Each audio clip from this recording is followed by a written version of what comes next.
Students, welcome back to the biology class. We all know that all plants and animals are made up of cells.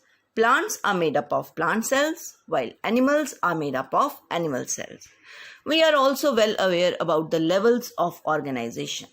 We know that cell is considered as the basic structural and functional unit of life, and that cells come together to form tissues, tissues come together to form organs, organs come together to form organ system, and then finally different organ systems make an organism.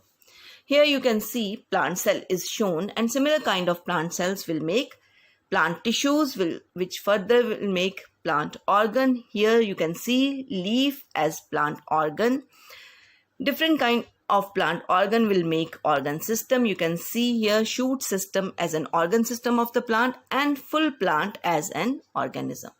Similarly, in case of animals, the animal cell form animal tissues which will further form organs, then organ system and then organism.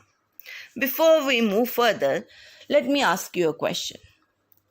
Can one policeman maintain the law and order of entire city? Can he make all the arrests alone? Not really. But a lot of policemen together carrying out a similar duty will be able to tackle the entire population properly.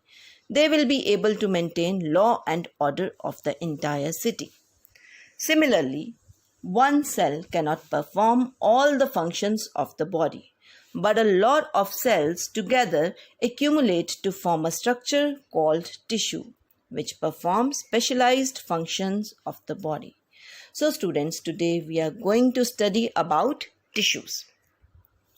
Tissue is a group of similar cells specialized to perform a particular function. Tissues can be of two types: animal tissue, plant tissue. Animal tissue is collection of animal cells, while plant tissue is collection of plant cells. First of all, we will study details of plant tissue. Plant tissue can be further of two types: meristematic tissue and permanent tissue. Meristematic tissue are also known as dividing tissue, as they are composed of cells which keep on dividing. Permanent tissue are also known as non-dividing tissue, as they are composed of cells which have lost their ability to divide. They tend to become specialized for a particular job. First of all, we will be studying meristematic tissue. So, meristematic tissue divide actively throughout the life of the plant. They are found in those regions of the plant which keeps on dividing. Let us study the characteristics of meristematic tissue. Cells present in meristematic tissue are living and thin-walled. Vacuoles are small and few in size. The cells contain a dense protoplasm and prominent nuclei. The cells can be spherical, oval, or polygonal in shape. They do not store food material and are in active state of metabolism. Active state of metabolism means they keep on growing and dividing.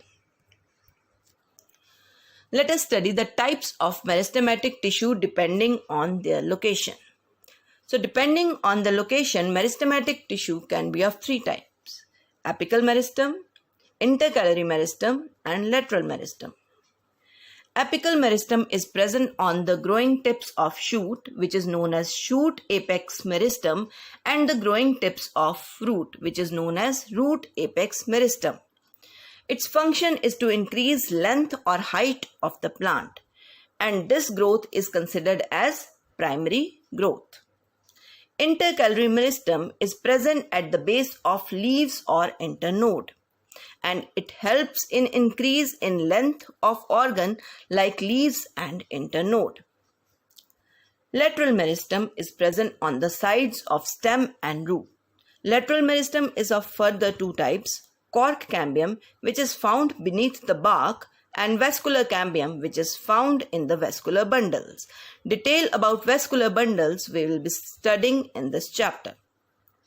The function of lateral meristem is to increase the diameter and the girth of the plant, and this type of growth is considered as secondary growth. So, apical meristem helps in primary growth, whereas lateral meristem helps in secondary growth.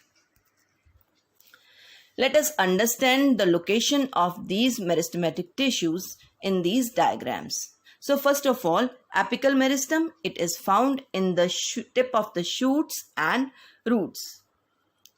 Intercalary meristem, it is present at the base of leaves and internodes. Lateral meristem, it is present along the sides of stem.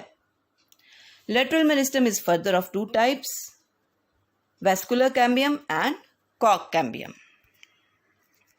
So students, today we introduced the chapter tissue, in which we studied plant tissue and animal tissue. That tissues are of two types, plant tissue and animal tissue. We started off with the plant tissue. That plant tissue is further of two types, meristematic tissue and permanent tissue. Meristematic tissue is also known as dividing tissue, whereas permanent tissue is also known as non-dividing tissue.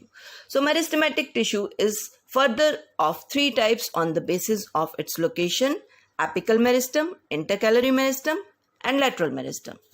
Students, hope you have understood and enjoyed today's chapter. I'll be back with another topic soon. Till then, stay safe. Thank you.